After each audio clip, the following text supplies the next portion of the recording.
हाँ देखिए, हम लोग कंजर्वेशन ऑफ मैकेनिकल एनर्जी में दो बहुत इंपॉर्टेंट केस डिस्कस कर रहे हैं। एक है वर्टिकल स्प्रिंग, ठीक है। हम लोग स्प्रिंग ब्लॉक सिस्टम देखे थे। आंसर भी था एक्स मैक्स आया था √/m/k/u। हॉरिजॉन्टल सरफेस पे बहुत कॉमन सा रिजल्ट है, ठीक है। अब हम क्या कर रहे हैं, उसी क्वेश्चन को हम लोग ऐसा कर रहे हैं, ध्यान दो।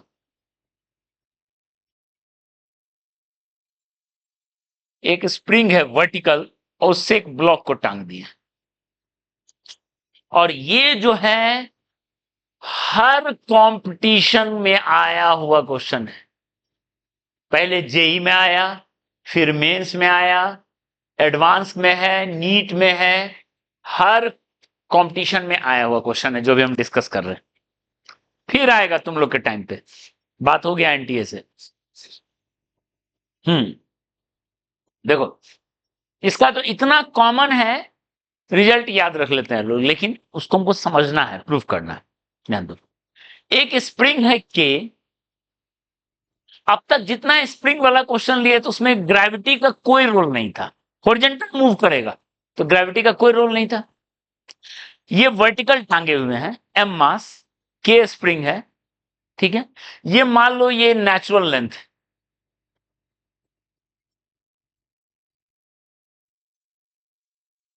ठीक है। आप हॉरिजॉन्टल पे नेचुरल लेंथ पे छोड़ दो ब्लॉक को तो वो मूव नहीं करेगा, उसको पुश करना पड़ेगा। लेकिन वर्टिकल में अगर नेचुरल लेंथ से रिलीज करेंगे तो यहां रुका नहीं रहेगा, वो तो नीचे जाएगा ग्रेविटी, ठीक है। ग्रेविटी की वजह से नीचे जाएगा और स्प्रिंग उसको खींचेगा। विजुअलाइज कर पा रहे हो, ग्रेविटी उसको नीचे ले जा रहे हैं। अगर हॉरिजॉन्टल रहता यही चीज, तब ये अपनी जगह रुका रहता मस्त, इसको कोई दिक्कत नहीं है, क्योंकि ग्रेविटी काम ही मतलब नॉर्मल से बैलेंस होगा। यहां तो ग्रेविटी है नीचे और स्प्रिंग है ऊपर, तो नेचुरल से गिरना शुरू किया, ग्रेविटी उसको नीचे ले जा रहा है, स्प्रिंग उसको खींच रहा है। तो यहां से given block is release from rest, release at rest, from rest, from natural length, from relax position. Relax position से हम रिलीज किए, ध्यान दो। और सवाल यह है कि ये फिर कहां जाके रुकेगा।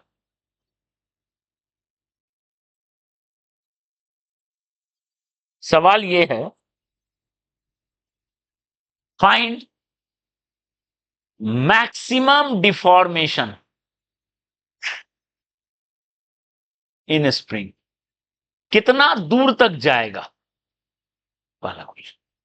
या कहां रुकेगा, ये नहीं होगा मैक्सिमम डिफॉर्मेशन, इससे आगे नहीं जाएगा, ठीक ठीक है। ये क्वेश्चन पूछा है, मैक्सिमम डिफॉर्मेशन इन स्प्रिंग कितना होगा, कहां तक जाएगा।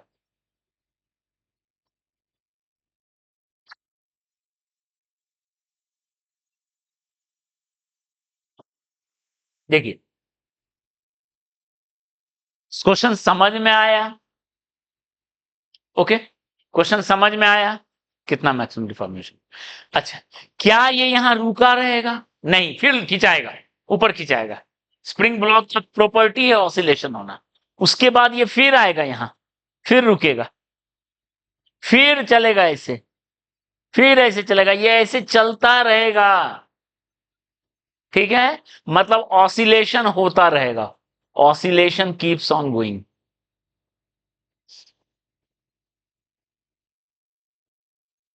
चलता रहेगा। क्लियर है। तो सवाल है कितना दूर जाएगा, ठीक है। इस सवाल का हमको आंसर पहुंचना है, कितना हो। तो बताओ, आगे जाके जब रुकेगा, जिस मोमेंट पे रुकेगा, कैसे निकालेंगे उसको। नीचे है ग्रेविटी फोर्स, ऊपर है स्प्रिंग फोर्स। क्या हम ऐसे करें, सॉल्यूशन बनाते हैं। When it comes to rest,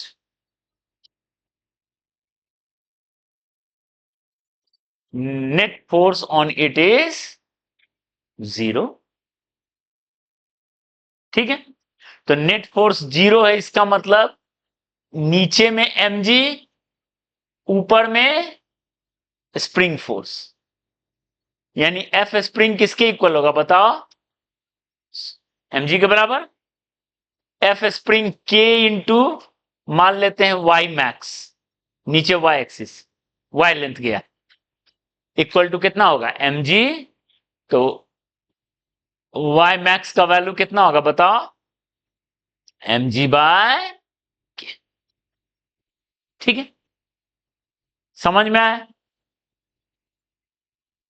option भी था ये, 4 ऑप्शन में एक ऑप्शन था और लोग ने इसको टिक कर दिया, मैक्सिमम लोग इसी को टिक किए।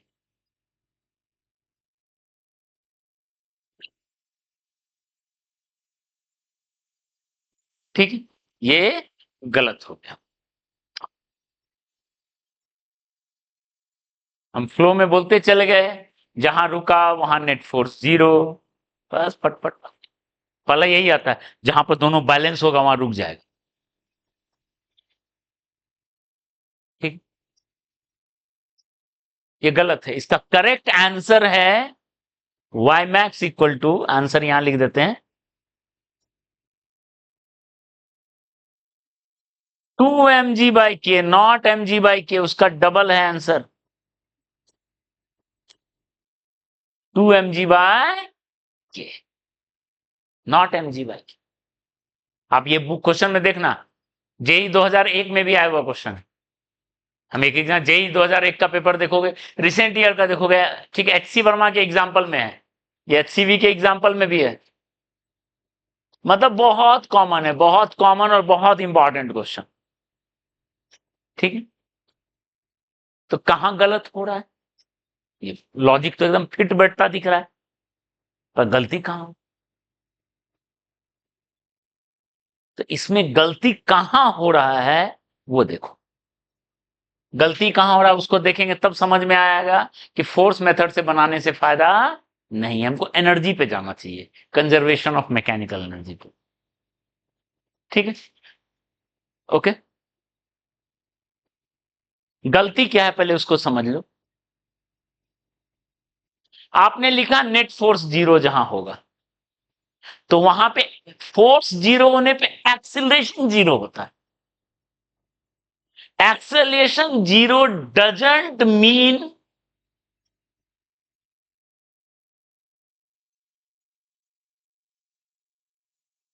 v0 ना, एक्सीलेशन 0 का मतलब v0 नहीं है।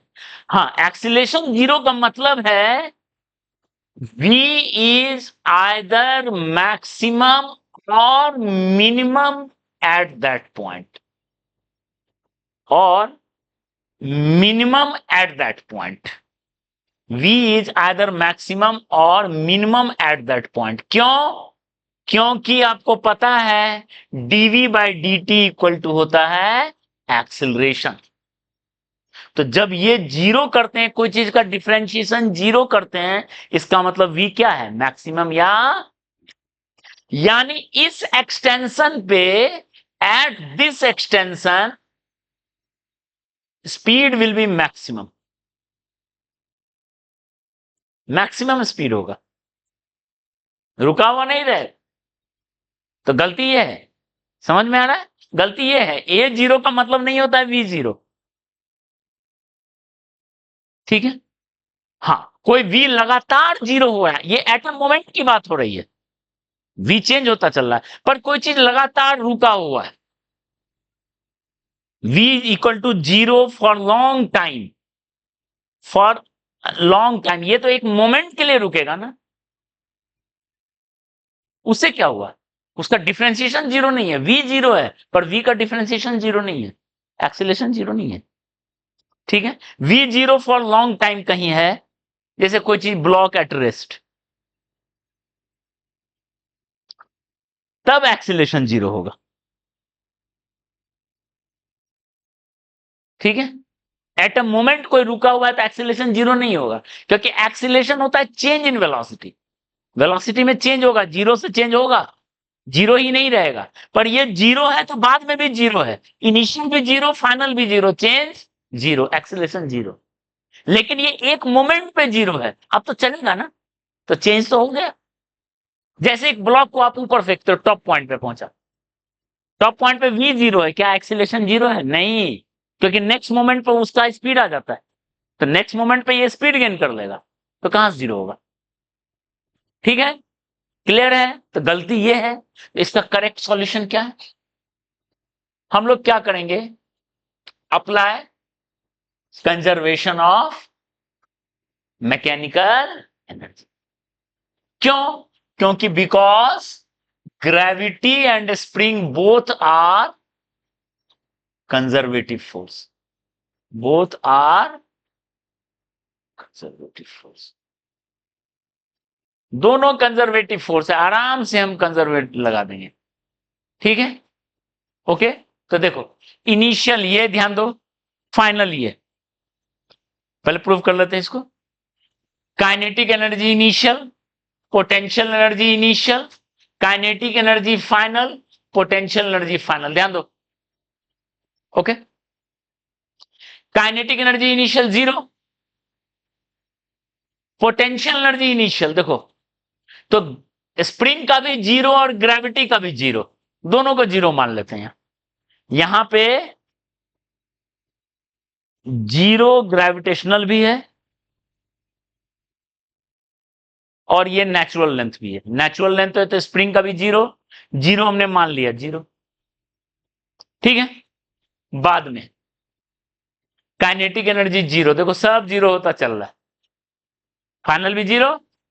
पोटेंशियल एनर्जी, अगर वो वाई मैक्स गया है तो एक्सटेंशन कितना होगा? वाई मैक्स, तो बताओ क्या लिखेंगे? k/2, ये हुआ क्या हुआ? स्प्रिंग का पोटेंशियल एनर्जी। ठीक है, स्प्रिंग का पोटेंशियल एनर्जी, और ग्रेविटी का प्लस या माइनस? माइनस, नीचे उतरा है, बस सॉल्व कर दो। यहां से आएगा k/2 y max square equal to mg y max cancel, y max equal to, clear है proof? Y max equal to 2mg by, done. Okay, y max equal to 2mg by k. Okay, mg by k नहीं, 2mg by के। तो बताओ ना, ये तो यहां रुका फिर लौटा, ऐसे चल रहा है, क्लियर है? पर इसका क्या करें? इसका कुछ तो सिग्निफिकेंस होगा। mg बाई के, इस पे स्पीड क्या था? मैक्सिमम। इस लोकेशन पे एक्सीलरेशन जीरो था, मतलब स्पीड क्या था? मैक्सिमम। और ये बिल्कुल इसका आधा है, ये 2mg बाई के है, तो ये कितना है? यानी बीच वाला पॉइंट, ये देखो, ये है mg बाई के, ये बीच वाला पॉइंट है, ये है 2mg बाई के। क्लियर है? तो ये mg बाई के, इधर भी mg बाई के। ध्यान दो, यहां पे स्पीड मैक्स, यहां पे स्पीड मैक्स है। ओके, ठीक है,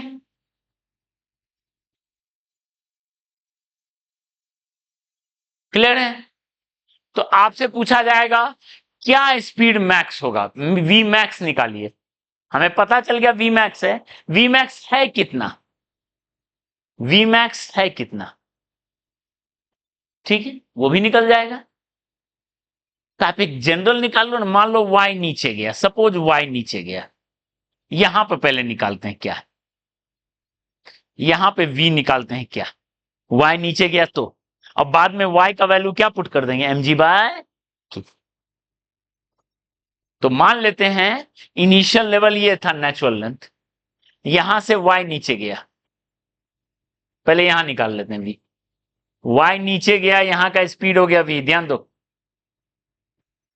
ओके, काइनेटिक जीरो, पोटेंशियल दोनों जीरो, यहां kinetic half m, potential k/2y² हो गया किसका, स्प्रिंग का, और ग्रेविटी का y नीचे गया। ठीक है, इक्वेट करो तो half mv² k/2y² minus mgy equal to 0। यहां से v² इक्वल टू आ गया 2 कट गया, क्या मिलेगा, 2 कट गया k/m y², नहीं अरे वो तो उधर प्लस चला जाएगा ना, m कट गया 2gy, एक मिनट 2gy होगा, और ये माइनस के साथ 2 तो जब माइनस k/m y²। क्लियर है, देखो ना v² करेंगे तो ये 2 उधर जाएगा, ये वाला अरे एक स्टेप हम क्यों बार बार जबरदस्ती लिख दें, लिख कर देते हैं इसको सॉल्व। कैलकुलेशन भी तो मेरा बहुत अच्छा है। ठीक है, यहां से 2 मल्टीप्लाई कर दिए, चलो 2mgy माइनस k/y², और अगला स्टेप लिख दिए v² इक्वल टू m से डिवाइड हो गया। देखो ये मिल गया स्पीड y के टर्म में, स्पीड y के टर्म में मिल गया ये। ठीक है, अब क्या करेंगे, y का वैल्यू क्या पुट करेंगे, mg/k। आपको मैक्सिमम स्पीड चाहिए तो now put y equal to mg/k for vmax। mg/k उसमें पुट कर दो, सॉल्व कर दो। 2mg/k पुट करोगे तो 0 आ जाएगा। अगर इसको आप ऐसे भी बना सकते थे, देखो ऐसे भी बना सकते थे, अगर इसको 0 कर दोगे, इसको आप 0 कर दो, v इक्वल टू 0, सॉल्व करोगे तो v 0 मिलेगा कितना, 2mg बाय, मिल जाएगा, वही मिल जाएगा रिजल्ट। ठीक है, और अगर mg/k पुट करोगे तो स्पीड क्या मिलेगा, मैक्स। तो ये कंप्लीट डिस्कशन हो गया, क्लियर है, ओके।